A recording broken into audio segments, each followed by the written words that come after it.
Turkey under attack. Reports of explosions and gunfire outside a football stadium in Istanbul. Officials say riot police were the target. CCTV's Mahal Bargadavid is on the phone with more details. Mahal, what can you tell us there?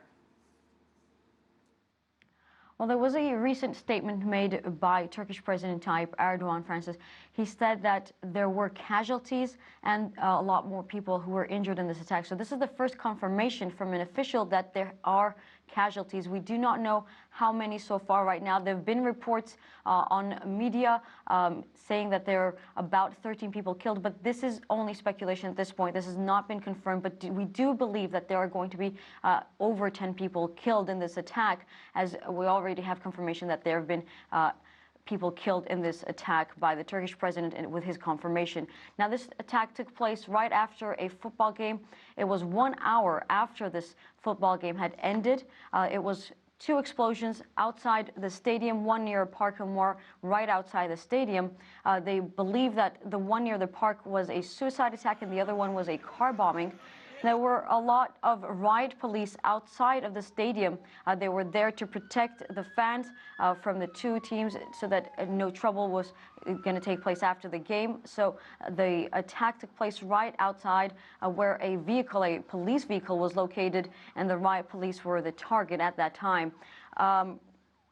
It was also stated that the crime scene units were investigating at the scene. They were collecting evidence for hours after the attack took place. However, it's not clear who's responsible. No claims of responsibility so far, Francis.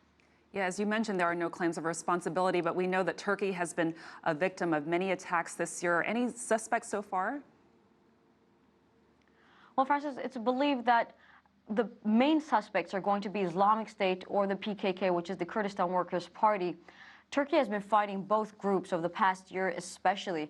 Now, Islamic State, they've been fighting in Syria, and the PKK, they've been fighting in southeastern Turkey. And both parties have been carrying out suicide attacks in Turkey over the past year, several attacks. Some have been taking place in Istanbul, some in Ankara as well. So we do believe that it could be one of the two groups that have carried out this attack.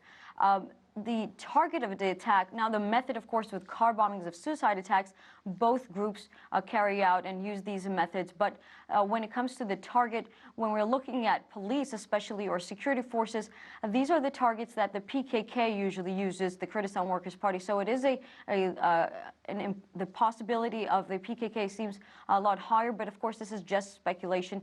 But the Turkish government usually doesn't take a lot of time to point the finger at a main suspect, so we can expect an announcement to be made by the Turkish government very soon, Francis.